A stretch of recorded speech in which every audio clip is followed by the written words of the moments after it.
My name is Arif Abu. I am one of your international student advisor, immigration and inclusion. I use he and they pronouns, and I also, before we start today's session, wants to recognize that I am an uninvited racialized settler in the ancestral homeland of Mi'kmaq and Bita. And I will be talking a little bit about that as well. But today's session is for new international students who are joining us in winter 2026. Thank you so much for choosing Memorial, and we are so excited to share your journey, be part of your journey. So really excited about that. Change of slide, please. But before we start, I will start with a land acknowledgement. We acknowledge that the lands on which Memorial University's campuses are situated are in the traditional territories of diverse indigenous groups, and we acknowledge with respect the histories and cultures of Beothuk, Mi'kmaq, Innu, and Inuit of this province. We encourage everyone to reflect on the lands where you are located and the indigenous peoples for whom these lands are traditional territory. Many of you know or may not know that Canada is a settler colony. What it means that there were indigenous people who were the traditional caretaker of this land, who were colonized through the colonization process, which still continues. Canada currently is trying to have a reconciliation with the indigenous peoples of this land, and as part of that reconciliation, universities and colleges in Canada are also have calls to duty, and one of them is doing a land acknowledgement. And so you will be seeing a lot of places this land acknowledgement is being made. You may have questions around that, and please ask those questions. Those all are valid and important questions. Slides change, please. We also want to acknowledge the labor theft extracted from the peoples of African descent and used to build European wealth and economics globally and in the Canadian nation state, including Newfoundland and Labrador's shipbuilding and cod fishery industries through the violence of transatlantic enslavement. Racism, unfortunately, has played a pivotal role in the nation state building of Canada. While we are confronting racism in every corner that we see them, there is still racism in this country. As a Memorial student, if you have ever faced, witnessed, or have a feeling of racism or racist attribution to you, do not feel lonely in your body and your mind. Please know that Internationalization Office is there to support you. So if you ever feel that you have been treated unfairly, please come and check with us, and we can have conversation and support system for you. Slide change, please. So before we begin, as we said, there will be a Q&A session at the end of the presentation. Please note there will be quizzes. It's a famous quiz of our immigration advising team. Winning person will not get anything other than our gratitude, but it will be fun thing to play. So I encourage you to do that. But there will be Q&A session at the end of the presentation. So please save your question until after the presentation. Slide change, please. Now here are these wonderful people that you are looking at. This makes the immigration advising team of the Internationalization Office. Again, I am Arif Abu. I'm an immigration advisor and also additional duty of inclusion. I'm also going to introduce my colleague Panis Sarimirad, who is an advisor for immigration, but currently on leave.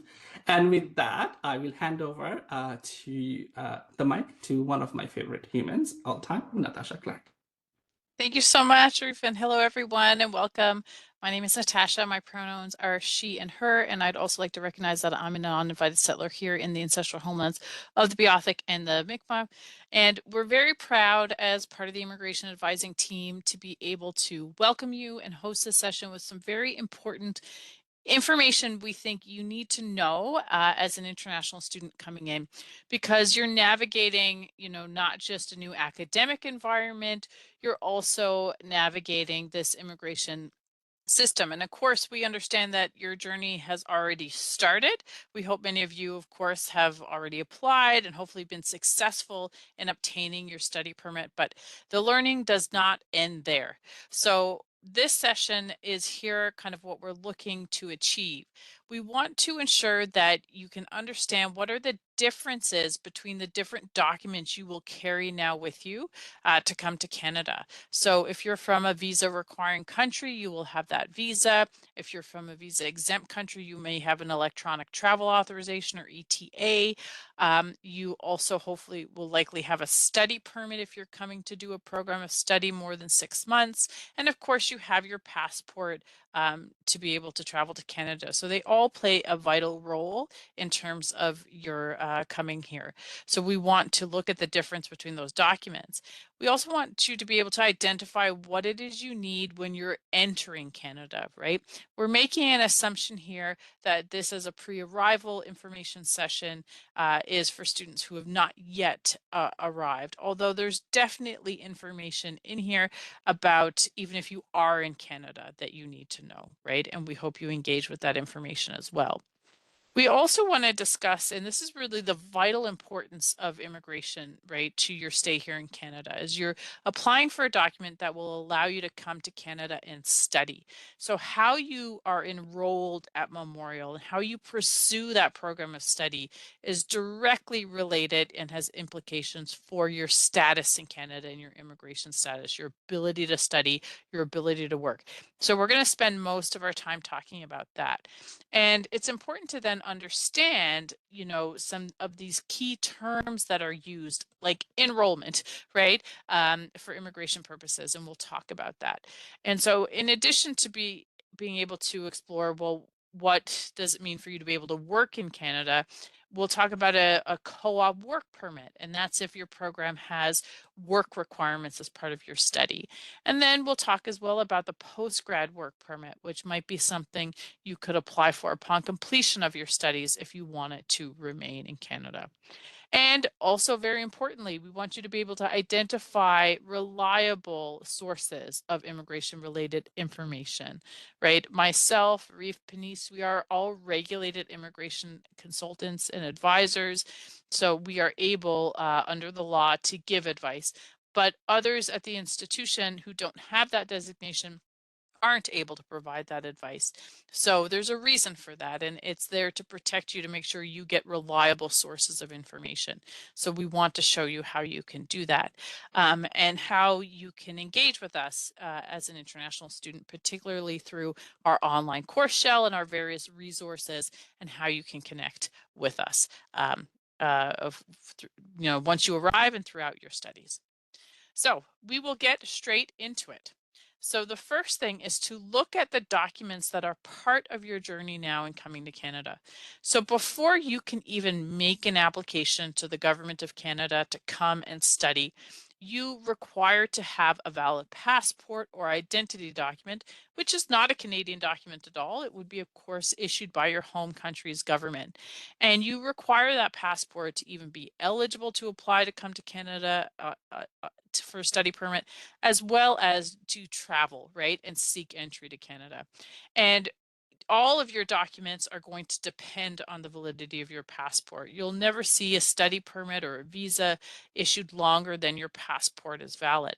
So while you're here in Canada, you know, even after you've entered and used that passport to enter, it's important that you ensure that that passport remains valid, right? And you want to renew that if it's going to expire while you're here in Canada. Now, this is an area that will have, you know, direct impact on your study permit, but is not one that we can give direct advice on. And that's because it's not a Canadian document.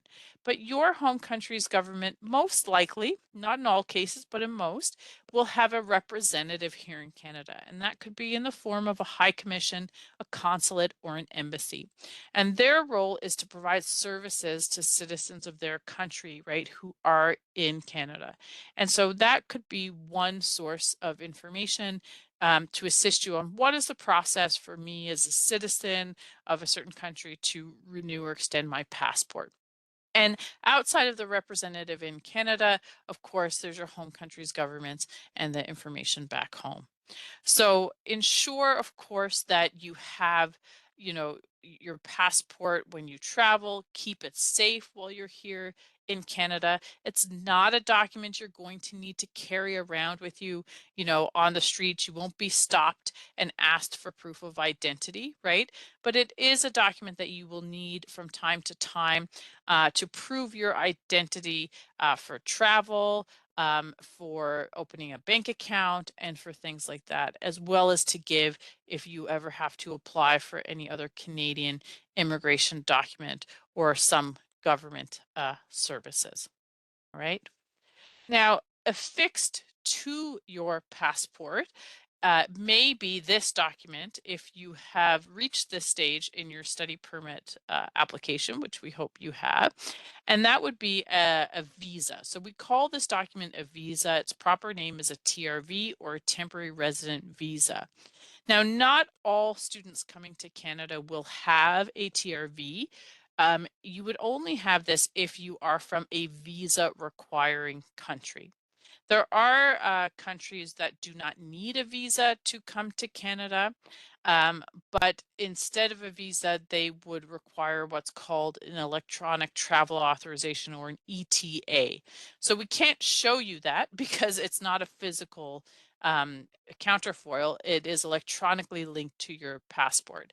But if you have applied and been approved for a study permit and you're from a non-visa requiring country, just know that you likely do have an ETA, and there is a link on the IRCC, Immigration, Refugees and Citizenship Canada's website, where you can check if you have a valid ETA.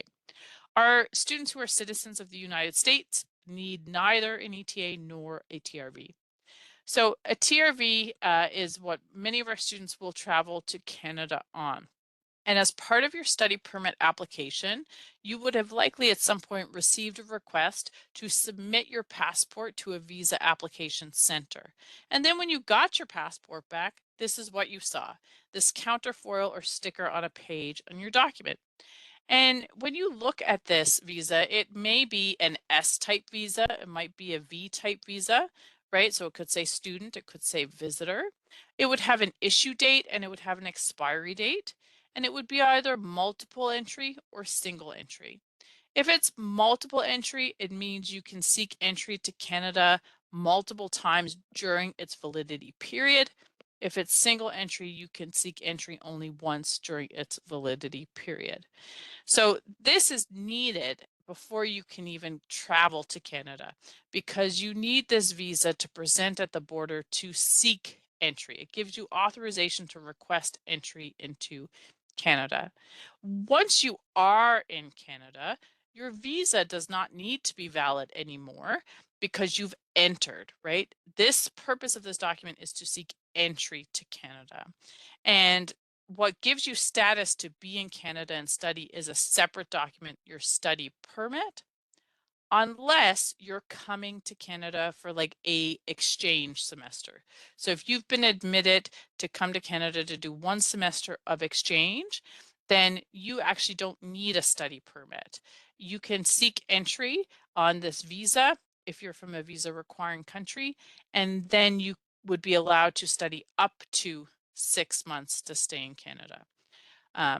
So this is the visa, and it's only needed for entry to Canada. So while you're in Canada, it can be expired, but if you're here and you want to be able to travel as part of your studies and go home for some visits, you're going to need to make sure you have a valid visa to leave Canada and travel internationally in most cases.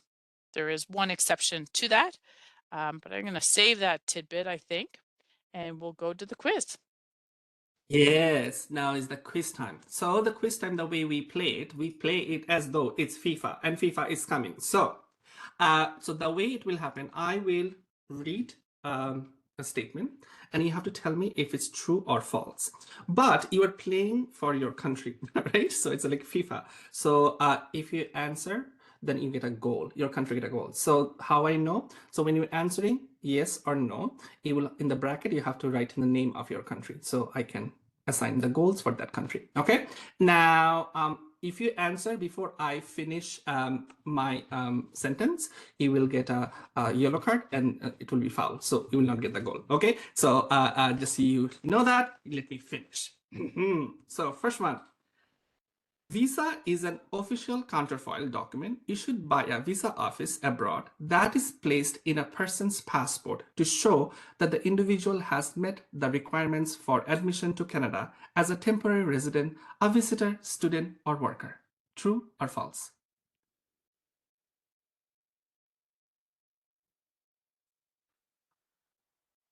True. True. Babak, what's your country?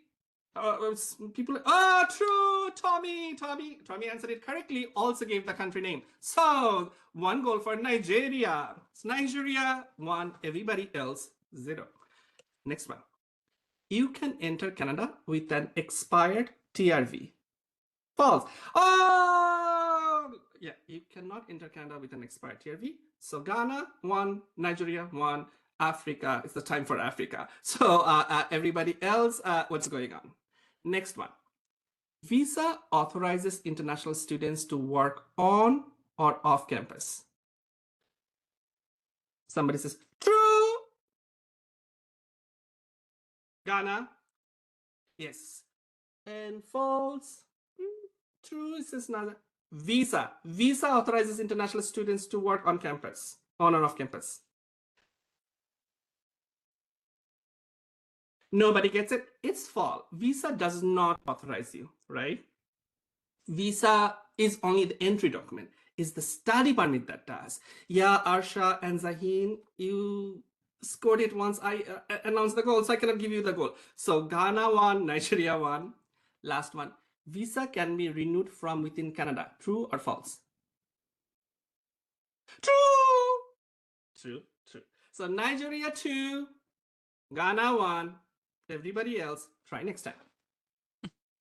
Excellent. So that brings us then to the next document.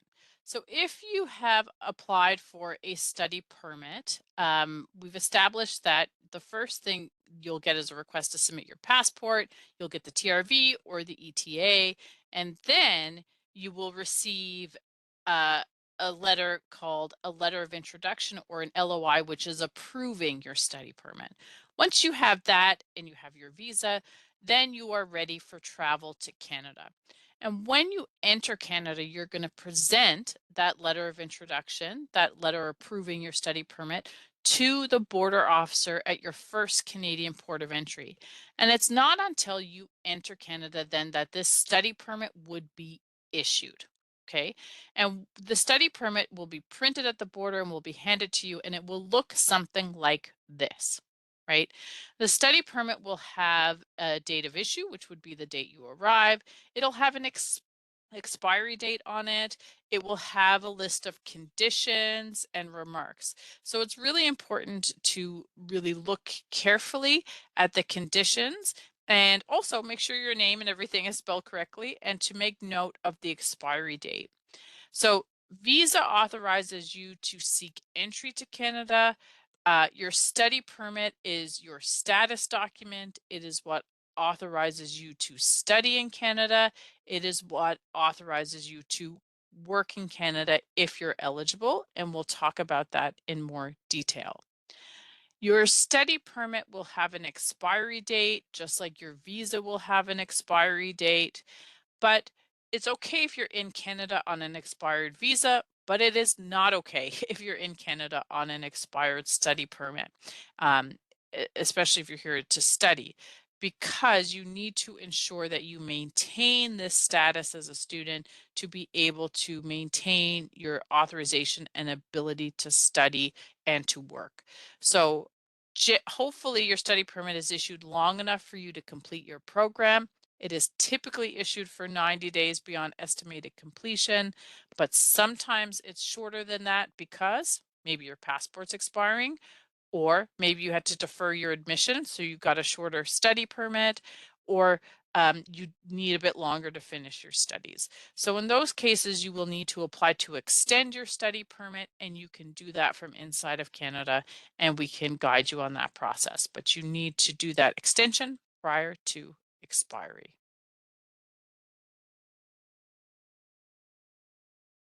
Right, moving on to quiz 2. Quiz 2. Everybody prepared? Everybody prepared? Okay.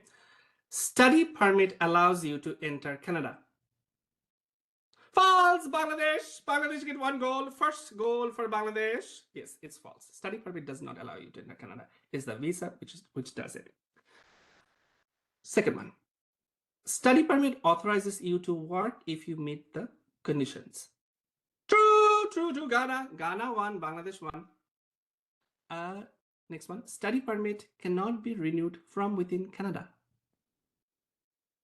For some people. False, Bangladesh. Bangladesh 2, Nigeria 1.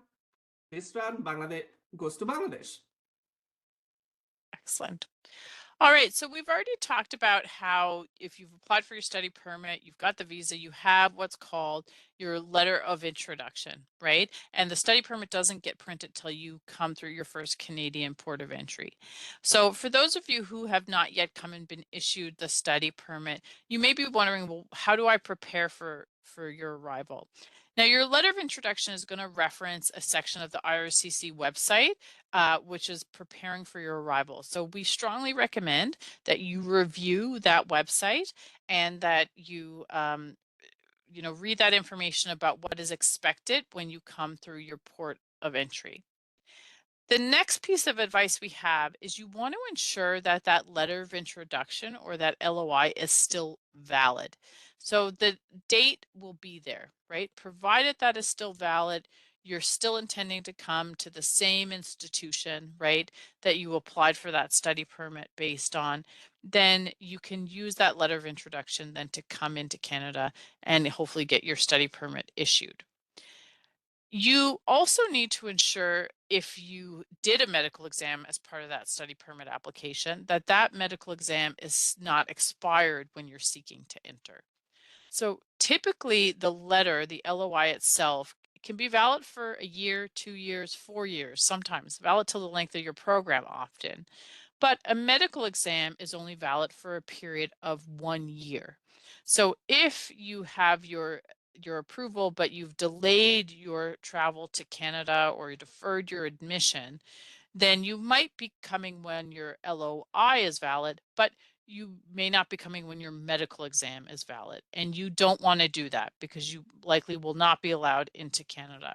So ensure your medical exam has not expired when you're seeking to enter Canada, if applicable. And you'll know if it's applicable because the medical exam expiry date will be listed on your LOI. If your medical exam has expired by the time you're looking to travel to Canada, do not travel to Canada. You will need to do a new medical exam and wait for that to be reviewed. So we can give you advice if that's the case. All right. So make sure you review the IRCC website, check the validity of your LOI, check the validity of your medical exam.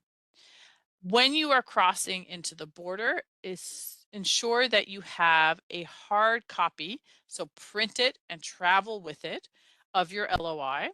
You also want to have a physical copy of your letter of acceptance, what we call your LOA from Memorial. Your LOA will have an expiry date on it, and generally the expiry date is the first day of the semester that you have been admitted.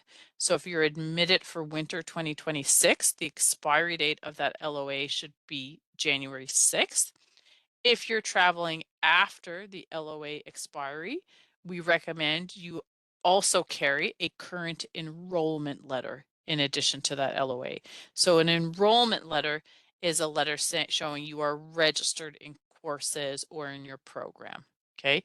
And you can request that through Memorial. You also should have a physical copy of your proof of funds. So that can be many of the documents you provided as part of your study permit application, but I would recommend an updated bank statement.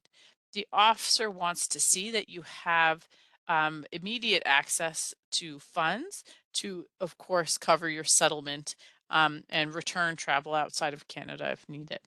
Okay. Now, those are documents we recommend you have physical copies of. You should also have access to soft copies, so it could be on your device, so on a laptop, tablet, or on your cell phone, of all the other documents that you use to apply for your study permit. So of these physical documents, of these electronic documents, you want to ensure that you have them with you on your person. So make sure you do not place these items in checked baggage. Okay. Now you're traveling with all of these things. You want somebody to see these things, right? Make sure when you are coming through the border that you're not just simply stopping at an electronic kiosk. You have to go through the immigration checkpoint and actually speak to an officer. You need to show them the LOI so that the study permit is issued at that port of entry. So you'll need to present your passport, you will need to present the LOI. And in terms of whether or not you need to present the other documents, you will present them as requested, right? So everybody will have their own unique experience with the border and immigration officer at the port of entry, and you just let them kind of guide and be prepared to answer truthfully and accurately all their questions and give them the documents needed, right? And then the goal is that they print your study permit, but before you leave that person and you leave that immigration checkpoint, look at your study permit. You want to ensure that your name is written correctly, right? That your date of birth is written correctly. If there are any mistakes, raise them and say, oh, I've noticed that there's an error here.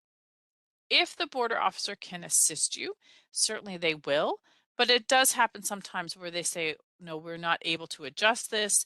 Contact IRCC, once you get settled. And so if there is something amiss, then we can advise you on what you need to do.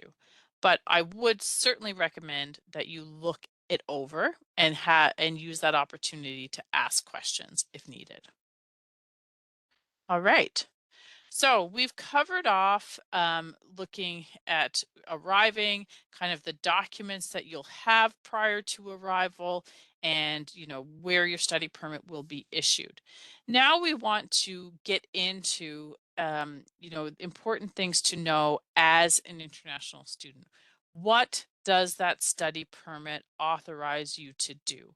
And what are your rights and responsibilities as a holder of a study permit? And the primary condition and responsibility you have as a study permit holder is to actively pursue your studies and maintain your enrollment at Memorial. So if you have applied to come to Canada to study, then you should be actively studying, is basically what that means. So you need to understand, how IRCC creates rules around study authorization and how they look at some of these key terms. So the first one is an academic year.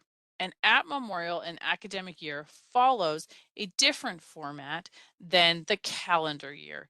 So the North American calendar will be from January to December, but the academic calendar will be from September until August. Our academic year always begins with a fall semester, which runs from September to December.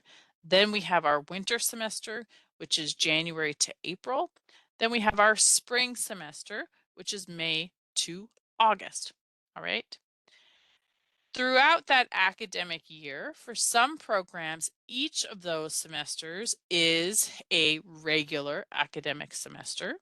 But for some programs, there are scheduled breaks within that academic year calendar. All right.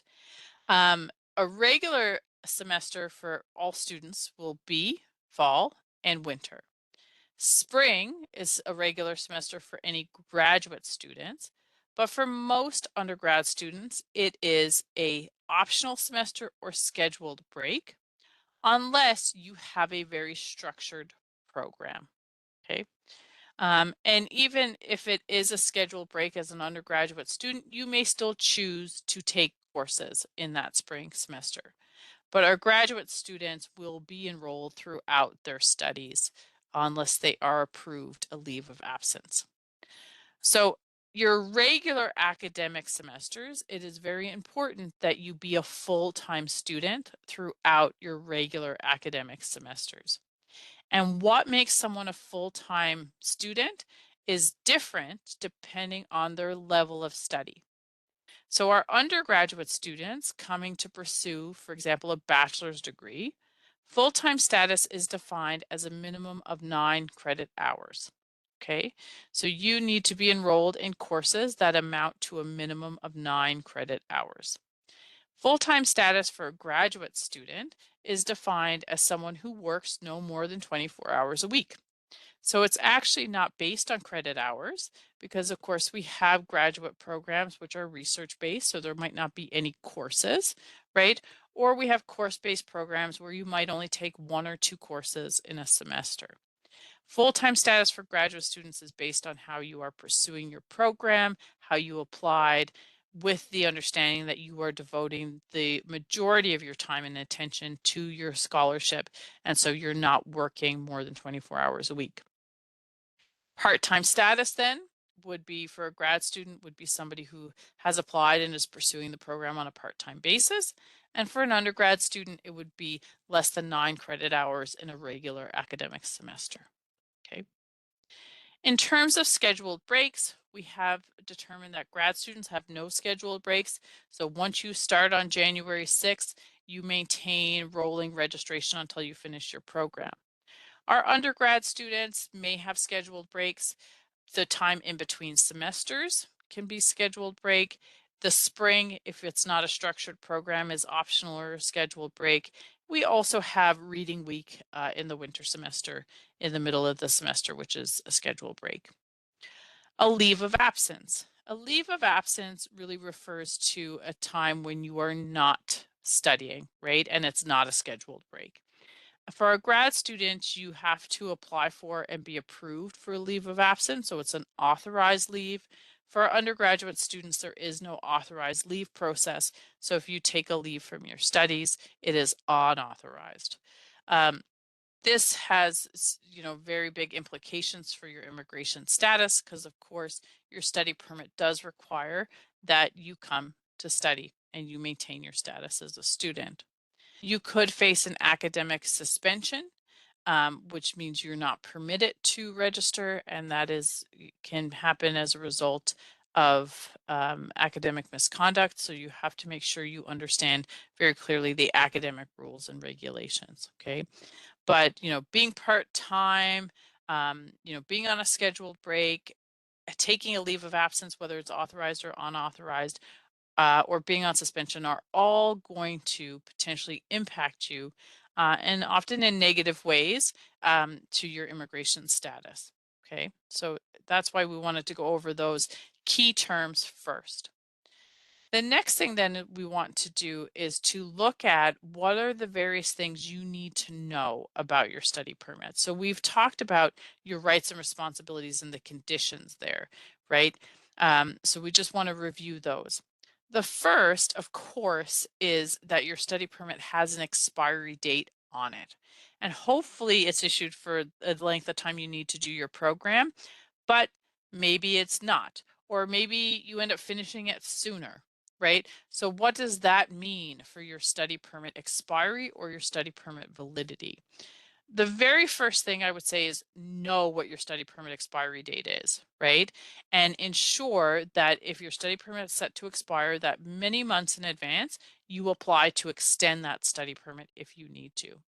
As long as they receive your application to extend your study permit before expiry and you're in Canada, you can maintain your status to continue to study.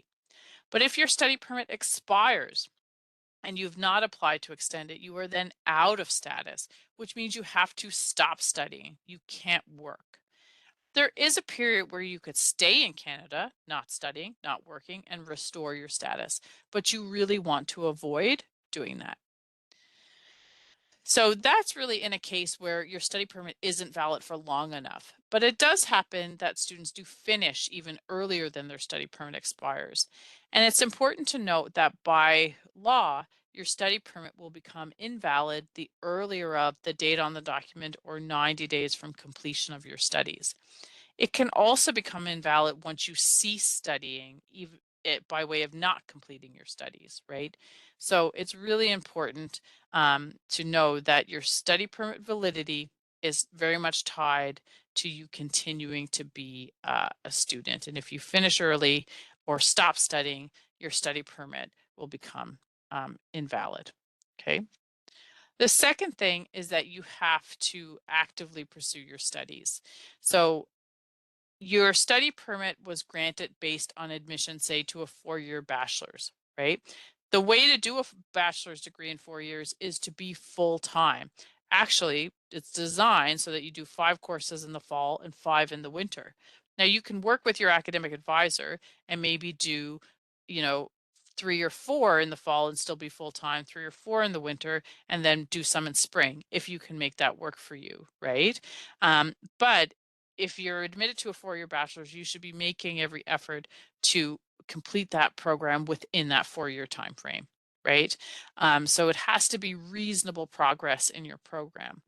And you can't be in Canada not being registered student for more than 150 days, right? So if you're on an authorized leave or an academic suspension, it might be okay to stay for a semester. You can't study or work, you can't work or anything. But if it's a non-authorized leave, your study permit might you might be violating the compliance, right? So you can't necessarily be in Canada as well. So we understand that sometimes you have to take a gap from your studies if there's, for example, medical reasons, but it's important to understand that it's going to impact your ability maybe to remain in Canada and to work, so you want to connect with us. All right. So the important thing to know is to be a full-time student and to make every effort to complete your program in a timely way. A third piece of advice we would give is to read the conditions of your study permit. So it's important to look at the language that they're using. You should likely see something that says may engage in employment on or off campus if meeting the eligibility of your eligibility criteria of the Act. So sometimes study permits don't have a condition listed to authorize you to work. If the condition's not there, you are not authorized to work, right? If the condition is there, you may be authorized to work, but you have to meet the eligibility criteria. And to be able to work on your study permit, you have to be a full-time student. And you cannot work more than 24 hours a week off campus during scheduled breaks. And it's important to note that our graduate students do not have scheduled breaks. It's also important to know that the condition to authorize you to work needs to be there in order for you to obtain a social insurance number. And a social insurance number is not what authorizes you to work, but is needed to be able to get paid, and your employer will ask for that. Okay. All right. Quiz time. Let's bring it back. I've been talking for long enough, I think.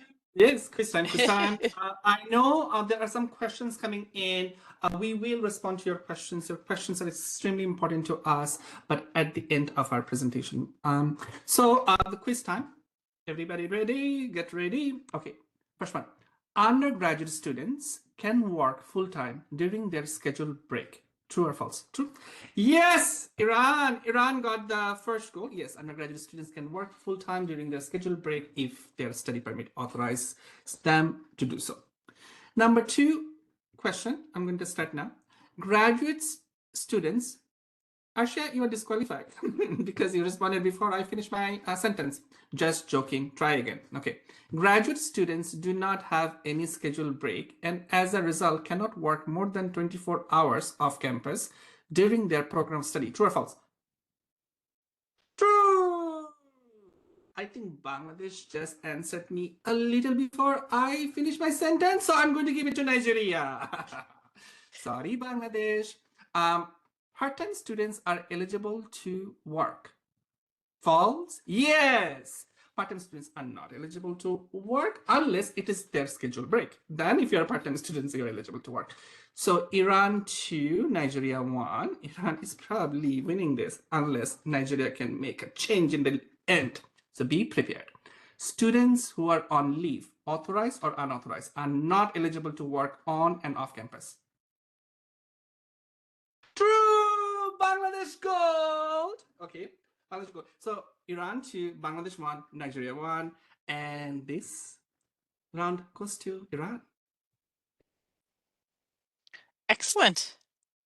All right, so we've determine that your study permit can authorize you to work if you're a full-time student.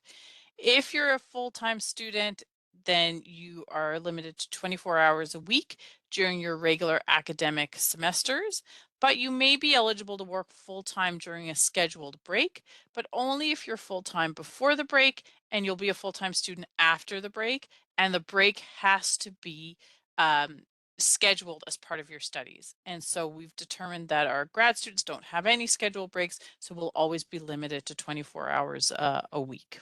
Okay, so it's important to understand those regulations and to make sure you don't go over those hours or work when you're not supposed to. Now, the work as part of your study permit is really just designed to allow you to work part-time if you want to, in addition to your studies. But some programs of study have work components, so parts of their program that require them to gain work experience in order to graduate.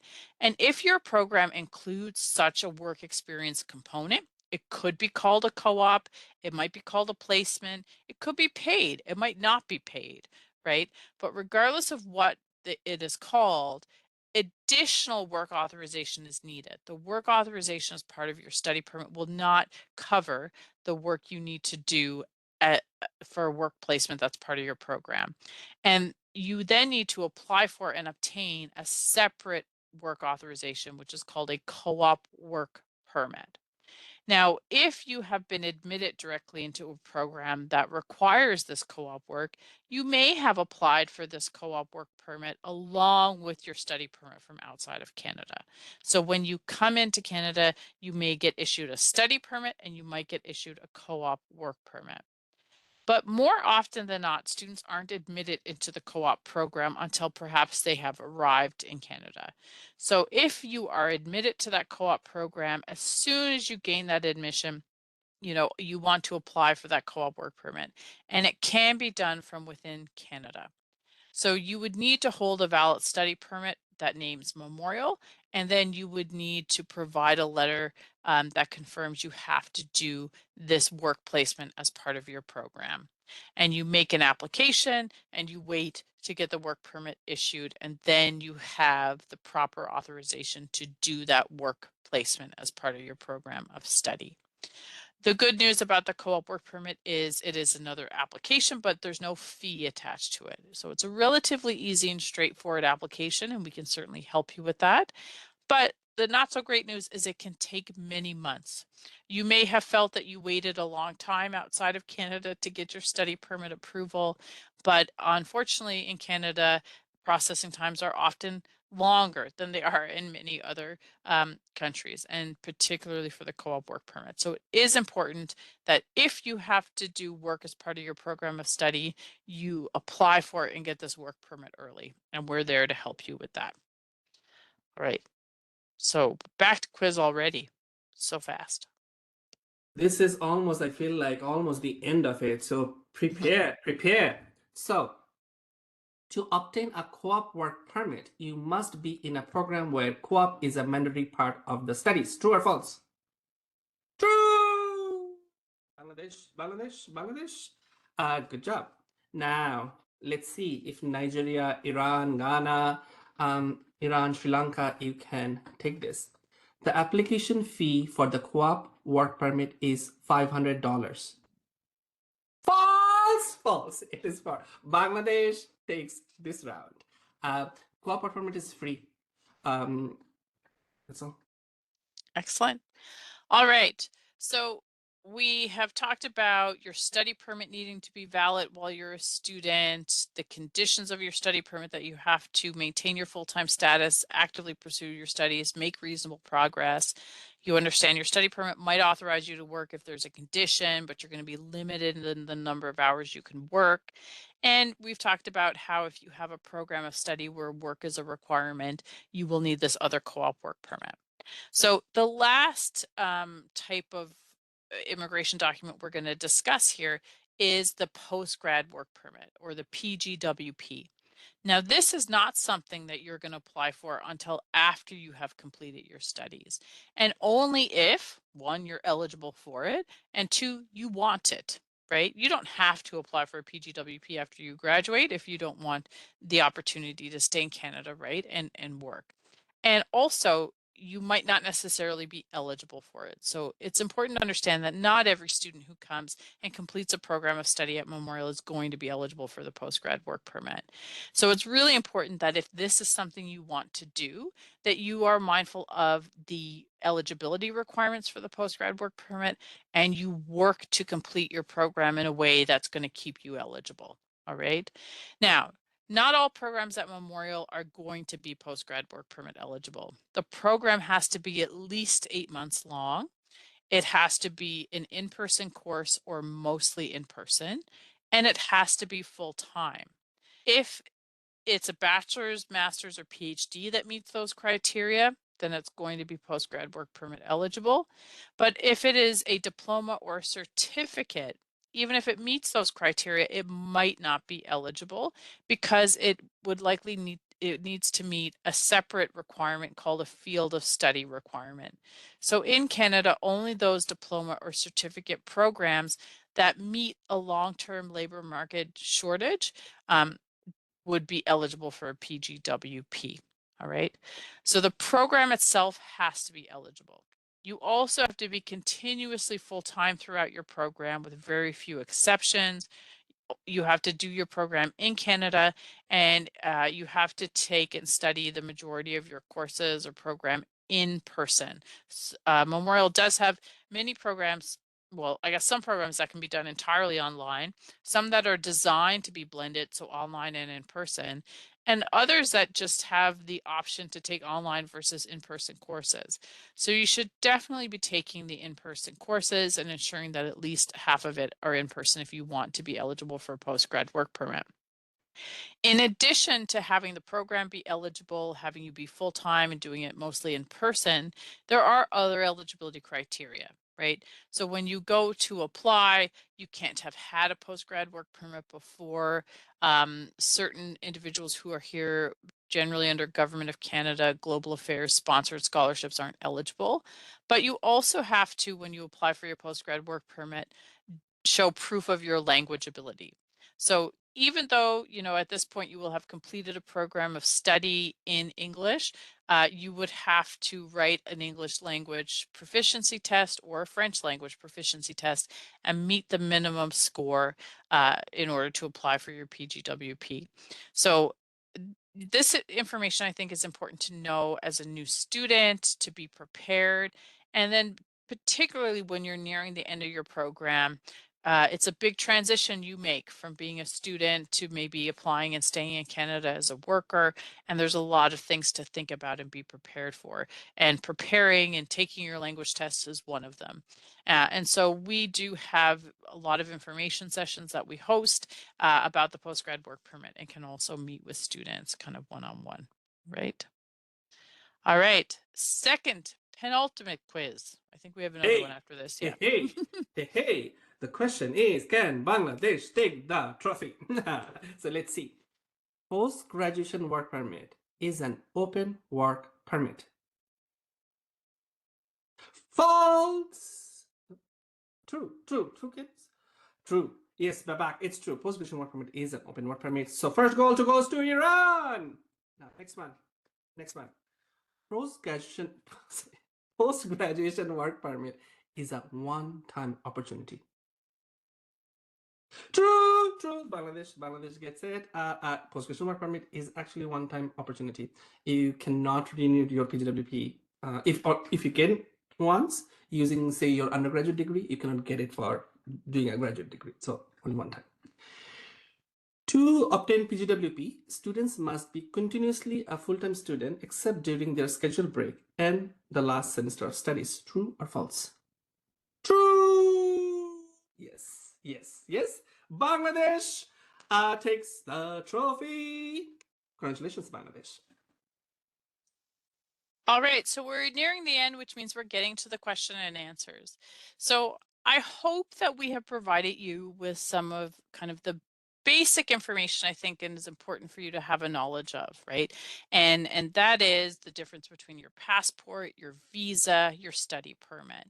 The other is understanding, as a study permit holder, you have to, be full-time and pursue your studies, that if there is a gap or part-time, it can really impact your study permit, your ability to work, and your eligibility for a post-grad work permit, right? So all of this information is important to have a general understanding of. And it's also important, when you don't know the information or you want further information, that you know where to go to ask that information. All right. So we are recommending only 3 sources of immigration information. Immigration advising in Canada is regulated. It is actually against the law to provide immigration advice unless you are an immigration lawyer or you are a regulated immigration consultant. Okay, so that is why we have a designation to be able to provide that advice. There's also a lot of information out there about immigration. Immigration policies are complex, right? And they are really prone to a lot of misinformation. And Googling and using AI and ChatGPT doesn't always give you the correct and reliable sources of information. When you Google things, you will have various websites that come up, right? There are consultants and lawyers, some that are fully certified, that have their own blogs and information, right? There are others out there that are not certified that may have their own blogs and information. If you're looking for online information, make sure you're getting it from canada.ca. Okay, so you're getting it directly from the Government of Canada through Immigration, Refugees, and Citizenship Canada. If you want to speak to and get kind of that one-on-one advice, you have us here as part of the immigration advising team within the internationalization office to be able to ask and get that advice, because we are regulated consultants. But if you want to one, check if we're in good standing, right? Or 2, speak to somebody outside of the university. Make sure you're doing it with somebody who is authorized to give that advice. And it's the College of Immigration and Citizenship Consultants, CICC, and you can search there to find out if that person is in good standing with the body. So you can search my name, you'll see my RCIC number, you'll see how long I've been in practice, you'll see if there's been any disciplinary action against me or any issues, and if my license is still active, right? And so if you are seeking advice or support from anybody with an application, you should be doing the same with them. Right. So it's important for you to understand that you're getting complete and accurate information. And, the reason that that regulation exists is really to protect you, right? To make sure that you get the appropriate information. All right, last quiz. We're almost done. Oh, I thought it was not the last. Okay, sorry. So this is the last one. Okay, the trophy I gave it far in advance to Bangladesh. Give it back. So my friends and family are the best source of information when it comes to immigration.